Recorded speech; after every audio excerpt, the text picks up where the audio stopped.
हो रहा है?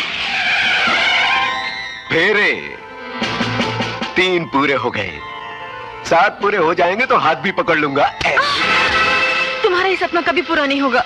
सपने सपने वो देखते हैं जो सपनों के सौदागर होते हैं। हम वो सौदागर हैं जिस चीज को पसंद करते हैं उसे हासिल कर लेते हैं, प्यार से या खींच के।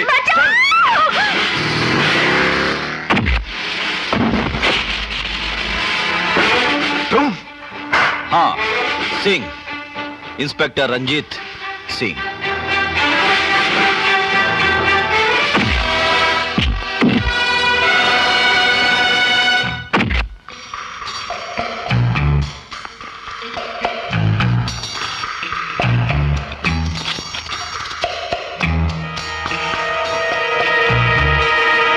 अबे ओ चरणराज के चमचो, इधर से भाग जाओ, वरना ये एक बार इंस्पेक्टर रंजीत सिंह के पैर जमीन से उठ गया ना तो तुम लोगों के होश ठिकाने लगा के ही उतरेंगे। समझ गए? नहीं समझे ना? अभी समझाता हूं।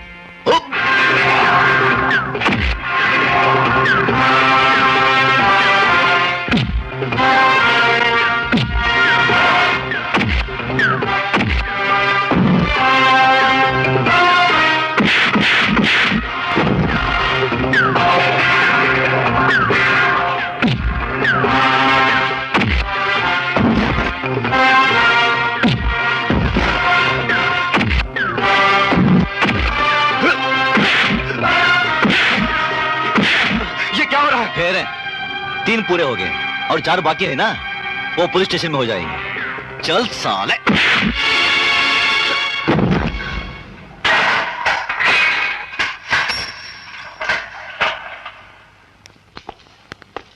इंस्पेक्टर, ये सौदा तुमको बहुत महंगा पड़ेगा।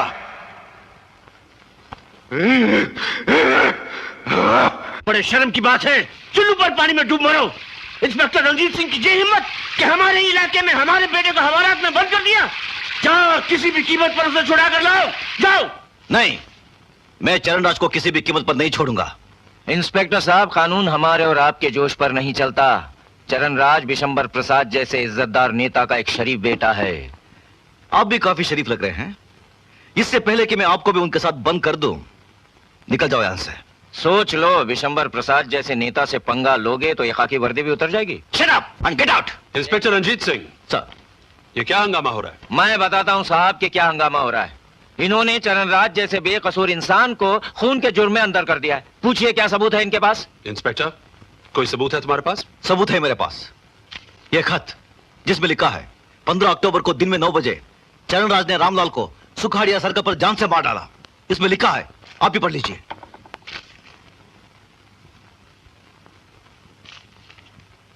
तुम्हारा दिमाग खराब हो गया इंस्पेक्टर। इस खत के बलबूते पर तुमने एक शरीफ इंसान को अरेस्ट किया, इस खत के सहारे, जिस पर लिखने वाले का ना नाम है ना पता। मगर ये सच है सर, खून चरणराज ने ही किया है। दुनिया की कोई भी अदालत ये बात मानने को तैयार नहीं होगी, समझे? जाओ, छोड़ दो उसे। लेकिन sir, this is my order inspector, understand? Yes sir.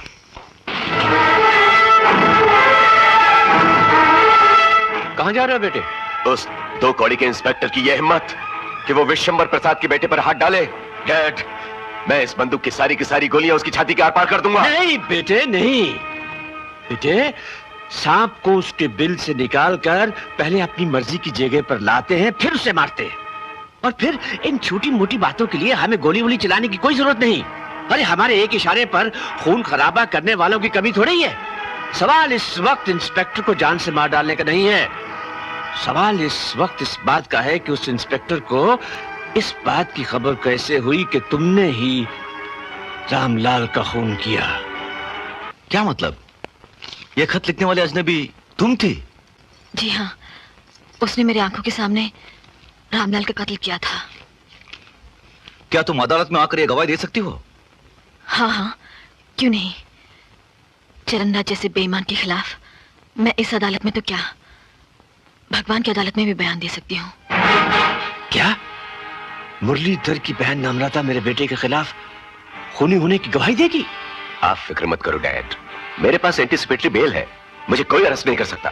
वो तो ठीक है चरण साहब, एंटीसिपेटरी बेल की एक मुद्दत होती है, वक्ती तौर पर आप गिरफ्तारी से बच सकते हैं, मगर नम्रता सिंह उस खून की चश्मदीद गवाह है जिसकी गवाही कोर्ट फौरन मान लेगी। क्या बकते हो? ये जो पानी की तरह पैसा बहाया जा रहा है, किस लिए? इतना मामूली से काम नहीं कर सकते? नमस्कार बिशंबर बाबू। आओ आओ मुरलीधर आओ। अरे भाई, तुमसे एक बहुत जरूरी मशवरा करना है। कैसा मशवरा? अरे भाई मुरलीधर, हम ये सोचते हैं कि अब ये घर और घर की दीवारें बहुत सुनी सुनी सी लगती हैं। जी हाँ। क्यों ना हम अपने लिए इस घर में एक बहू ले आए? ये तो बड़ा अच्छा ख्याल है। तो हमारा ये भी ख्याल है मुरलीधर कि हम तुम्हारी बहन नम्रता को इस घर की बहू बना लें। ये आप क्या कह रहे हैं बिशंबर बाबू? हाँ भाई हाँ। मेरी बहन नम्रता इस घर की बहू बनकर आए तो मेरे लिए तो ये सौभाग्य की बात है।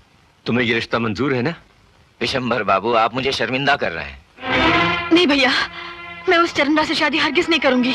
अरे पगली, उसका बाप मिनिस्टर बनने वाला है, तू राज करेगी? भैया, जो शहर में ऐसा गुंडागर्दी का राज करता है, ऐसे गुनहगार मुजरिम के साथ आप अपनी बहन का रिश्ता जोड़ना चाहते हैं? अरे बिशंबर की बहू बनकर तुझे दुनिया की सारी खुशियां मिल जाएंगी।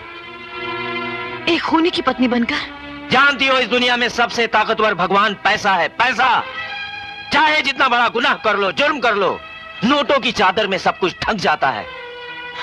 और उस घर में तो नोटों की कालीन बिछी है। भैया, उस दौलत की नरक में झोंकने से तो अच्छा है कि आप अपने हाथों से मेरा गला घोट दो। मैं उन्हें अपनी जबान दे चुका हूँ। ये आपकी सगी बहन नहीं है, इसलिए आप इसके साथ सौतेलेपन का सलूक कर रहे हैं। इसकी शादी तो वही होनी चाहिए चाहे इसकी मर्जी हो। इस घर में मेरी मर्जी चलेगी, सिर्फ मेरी। भाभी, मैं उस खूनी से शादी नहीं करूंगी भाभी। वो कातिल है, गुनहगार है। मैंने अपनी आंखों से उसे हत्या करते हुए देखा। मैं जहर खा लूंगी भाभी, मगर उसे शादी नहीं करूंगी। तेरी ये जिद है तो मेरी भी ये जिद है। तेरी शादी होगी तो बिशंबर प्रसाद के बेटे के साथ होगी और 24 घंटे के अंदर अंदर होगी। चलो छोड़ दीजिए, छोड़ दीजिए।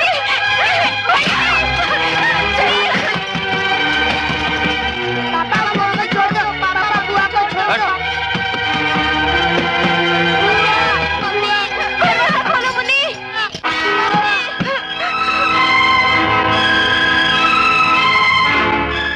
दरवाजा खोलो। मम्मी, बुआ, मुन्नी, बुआ, मम्मी।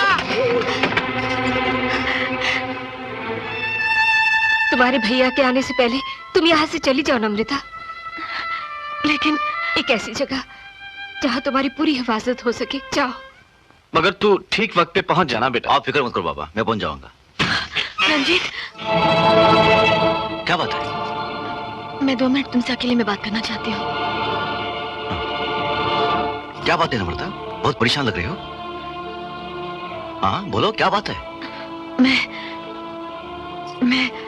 मैं तुमसे शादी करना चाहती हूँ, अभी और इसी वक्त। अभी और इसी वक्त? हाँ। ये क्या कह रही हो तुम? भैया, 24 घंटे के अंदर अंदर मेरी शादी उस खूनी चंद्रा से करना चाहते हैं। मैं जहर खा लूंगी, मगर उस घर में नहीं जाऊंगी। इसकी नौबत नहीं आएगी बेटी। हाँ, तेरी शादी होगी तो मेरे बेटे रंजीत से ही होगी, आज और अभी होगी। पिताजी। अरे अरे अरे, गॉड ब्लेस यू बेटा, गॉड ब्लेस यू।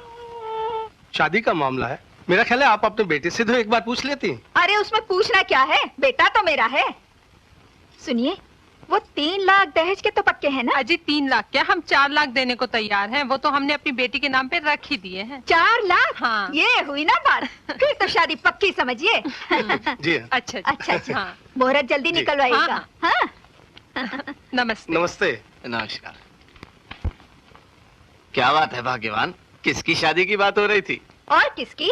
मेरे बेटे की। अपने बेटे का घर बसाने की सोच रही हूँ। अरे उसका घर जब बसेगा तब बसेगा। फिलहाल तो तू मेरे साथ चल, एक शादी में चलना है। किसकी शादी? अपनों की ही है। चल मैं तैयार हो जाऊं, मेरे कपड़े निकाल दे। हटो जी, शादी के नाम पर तुम्हारे मुंह में बड़े लड्डू फूटे जा रहे हैं। अरे भाग्यवान, जब से तुझसे शादी हुई है रोज रोज लड्डू ही तो फूटते हैं।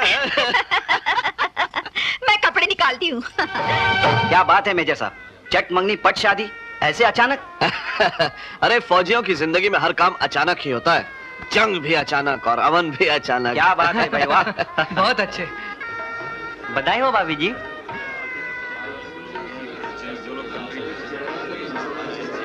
बधाई हो भाभी जी। बधाई हो भाभी जी। आइए। ये सब लोग बधाई किस बात की दे रहे हैं मुझे? अरे अपनों की शादी है, बधाई नहीं देंगे तो क्या करेंगे? ये अपने पराया पहेलियां क्या बुझा रहे हैं? साफ साफ क्यों नहीं बता देते कि लड़का कौन है लड़की कौन है? बताता हूँ भाग्यवान, बताता हूँ, आओ।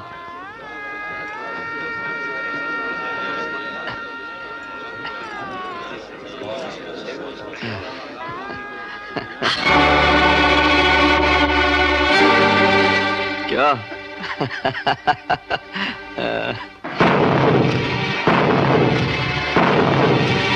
नहीं, ये शादी नहीं हो सकती। भाग्यवान, शादी तो हो चुकी है। मैं इस रिश्ते को किसी कीमत पर नहीं मानूंगी।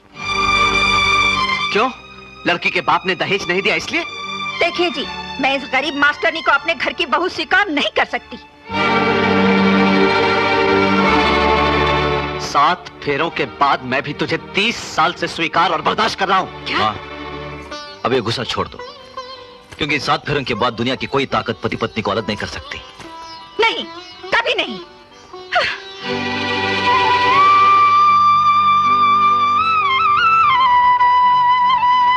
God bless you.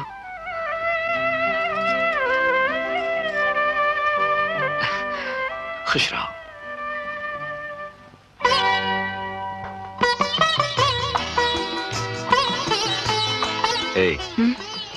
क्यों भाई इतने खामोश क्यों हो? मुझे बार बार भाभी का ख्याल आ रहा है। न जाने उन पर क्या बीत रही होगी। अरे उन पर जो बीतनी थी वो तो 7 साल पहले बीत चुकी। अब तो बारी तुम्हारी और हमारी है। रंजीत, मैं भैया की मर्जी के खिलाफ घर से भाग कर आई हूँ ना, और तुम भैया को अच्छी तरह से जानते हो। वो तुम्हारे भैया है ना, इसलिए हमने उसे छोड़ दिया, वरना हमसे हमारी नम्रता को जुदा करने वाले को हमेशा हमेशा के लिए हवालात में बंद करवा देते।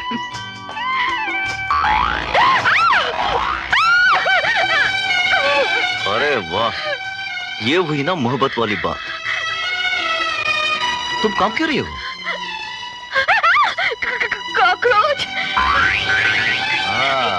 अरे वाह, तो हमें शुक्रिया इस कॉकरोच का अदा करना चाहिए जिसने ये फासला मिटा दिया। Thank you thank you thank you brother. अरे बाबा, देख क्या रहे हो? हटाओ ना इसे। आपको पसंद नहीं तो बोलिए, इसे इस कमरे से क्या दुनिया से ही हटा देते हैं? अरे ऐसे मत करना प्लीज, पाप लगेगा। अच्छा, तो इसे अपने सुहाग रात का राजदार बनाकर जिंदगी भर साथ रखो। मजाक छोड़ो ना, हटाओ ना इसे। तुम डांटती बहुत हो यार। हाँ, डांटती हूँ। कॉकरोच। डैडी, डैडी, क्या बात? डैडी, आपने तो कहा था नम्रता की शादी मेरे साथ होगी, लेकिन शादी तो उस कमीने इंस्पेक्टर रंजीत से हो गई। ये कैसे हो सकता है? ऐसा ही हुआ है। लेकिन उस कमबख्त मुरलीधर ने खुद मुझसे कहा था कि उसकी बहन की शादी तुम्हारे साथ होगी। शादी नहीं डैड, मेरी बर्बादी हुई है। मैं उसे बर्बाद करके रहूंगा। बाबा जल्दी करो। 1 मिनट बाबा। नम्रता, देर हो रही है। हो गया ना? हाँ, बस हो गया ना? इसलिए कहती हूँ ये इंस्पेक्टर की नौकरी छोड़कर मेरी तरह टीचर बन जाओ। No tension. अगर हमारा बस चले तो तुम्हें ये वर्दी और टोपी पहनाकर इस शहर का एसपी बना दे। ना बाबा ना, ये मार धाड़ से भरपूर नौकरी आप ही को मुबारक हो। आप जाइए अपनी ड्यूटी पर और हम चले हमारी ड्यूटी पर। नमस्ते। अरे कहाँ जा रही हो? तुम्हें याद नहीं, आज हमारे स्कूल के बच्चे हैं ना, दूसरे स्कूल में फैंसी ड्रेस कंपटीशन के लिए जा रहे हैं। ये कंपटीशन मैं नहीं जानता। हाँ, आज हमारी शादी की खुशी पर कमिश्नर साहब ने डिनर रखा है, सारा डिपार्टमेंट उधर आ रहा है। याद है, मुझे याद है, लेकिन वो 6 बजे है। मैं 5 बजे तक पहुंच जाऊंगी बस। 5 बजे पहुंच जाओगी ना? नम्रता, माँ जी पहुंच जाऊंगी ना? ओ नम्रता, नम्रता। डॉक्टर साहब, आप दवाखाने में जाकर लोगों को सुई लगाइए, हमारे मामले में टांग मत अड़ाइए। मेरे होते हुए इस गरीब को कोई हाथ नहीं लगा सकता। मारो इसे भी।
मालिक, आप हमारे सरपंच हैं। इस गांव के कानून हैं, न्याय है, धर्म है। आपकी इच्छा के बिना यहाँ एक पत्ता भी नहीं हिल सकता है। और जब से आपने अपनी बेटी की शादी एक बड़े मंत्री के साथ करके उन्हें अपना दामाद बना लिया है, आपकी शान का झंडा और भी ऊंचा हो गया है। हाँ, हिमालय से भी ऊंचा। अरे बेवकूफों, हमारी बेटी से शादी करके उस मिनिस्टर की शान बढ़ गई। मालिक। ओहो, अब क्या हो गया? इस तरह हाँफते हुए क्यों आ रहे हो? उस डॉक्टर विजय वर्मा ने सब गड़बड़ कर दिया। क्या बकते हो? आपके हुक्म के मुताबिक हम मजदूर रामू को मार रहे थे। इतने में डॉक्टर वर्मा ने आकर हम सब पे हमला कर दिया और हमारे आदमियों की मरम्मत कर दी। इतनी हिम्मत? चाचा, ये सरपंच तुम लोगों पर इतना जुल्म करता है, तुम लोग उसके खिलाफ आवाज क्यों नहीं उठाते? हाँ? पुलिस में जाकर रिपोर्ट क्यों नहीं कर देते? डॉक्टर बाबू, इस सरपंच के खिलाफ लड़ने का हिम्मत किसमें बा? आप देखा नहीं, हम जरा सा मजदूरी बढ़ाने को कह रहा तो हमारा हाथ तोड़ दिया। हम गरीबों की तरफ से बोलने वाला कोई नहीं। डॉक्टर बाबू, घबराओ मत चाचा, मैं तुम्हारी मदद करूंगा। दिनेश। जी सर। रामू चाचा का बयान तैयार है ना? तैयार है। लो, अभी लाया। मैंने धर्मराज के खिलाफ रिपोर्ट लिखवा दी है, उस पर अंगूठा लगा दीजिएगा। मैं आपको इंसाफ दिलाकर ये लीजिए। ये लीजिए, यहाँ लगाइए अंगूठा। नहीं नहीं डॉक्टर बाबू, सरपंच के खिलाफ शिकायत, वो हमरा दूसरा हाथ में तुड़वा देगा, हमको जान से मरवा देगा। इसी तरह डर डर के तुम्हारे पुरखों ने तुम्हें गुलाम बना दिया है। तुम क्या चाहते हो कि तुम्हारे बाल बच्चे भी गुलाम बनकर जिंदगी गुजारें, कायरों और जानवरों की तरह जिए? कभी ना कभी तो इस गुलामी का अंत लाना ही होगा।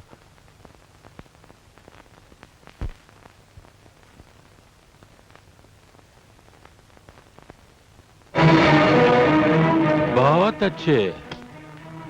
डॉक्टर बाबू, आप यहाँ गांव वालों का इलाज करने आए हैं, वही करें तो अच्छा रहेगा।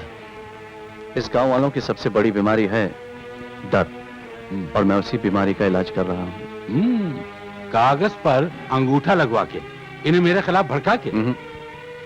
इन्हें इनके अधिकार बता के और इन्हें ये याद दिला के कि हिंदुस्तान को आजाद हुए कई साल हो गए और अब ये गुलाम नहीं रहे। देखो डॉक्टर बाबू, जिन लोगों के भाग्य में गुलामी लिखी है वो तो गुलामी रहेंगे। तुम्हारी भलाई इसी में है कि तुम भी समझदार बच्ची की तरह अपना मुंह बंद रखो और जो चल रहा है उसे चलने दो, क्योंकि तुम इनका भाग्य तो सुधार नहीं सकते। हाँ, अपना भाग्य जरूर बिगाड़ लोगे, समझे? इसे खुद अपने हाथों से फाड़ देना।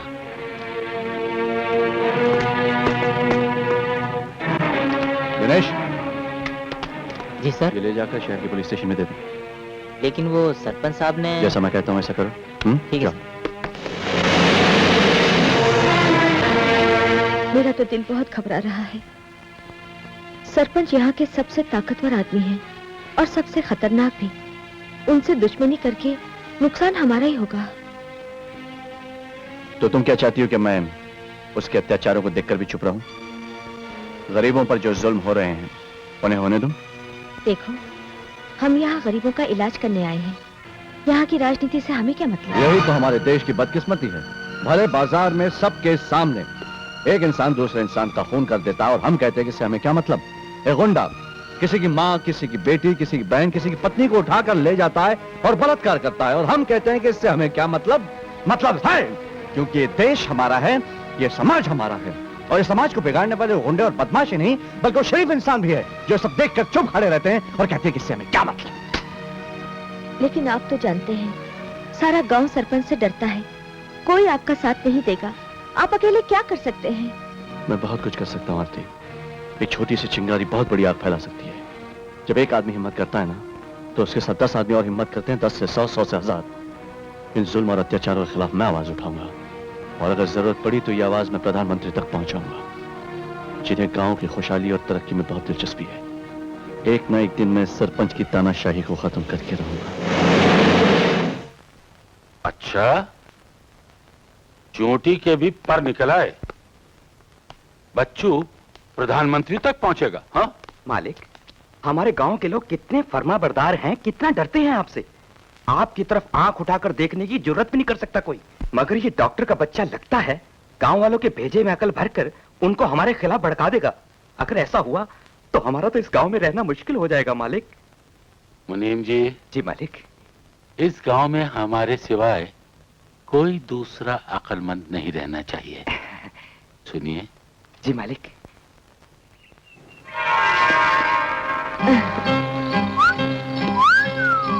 वाओ, क्या बात है, आज एकदम सच धज के प्यारी दुल्हन जैसी लग रही। खास बात है? याद नहीं, आज हमारी शादी की सालगिरह है। गॉड।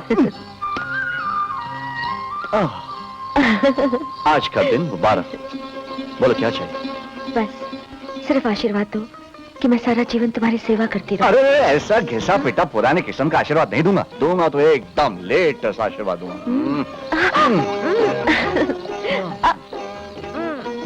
मम्मी डैडी, मैं इतनी बड़ी यहाँ बैठी हूँ, आप मुझसे आशीर्वाद नहीं लेंगे?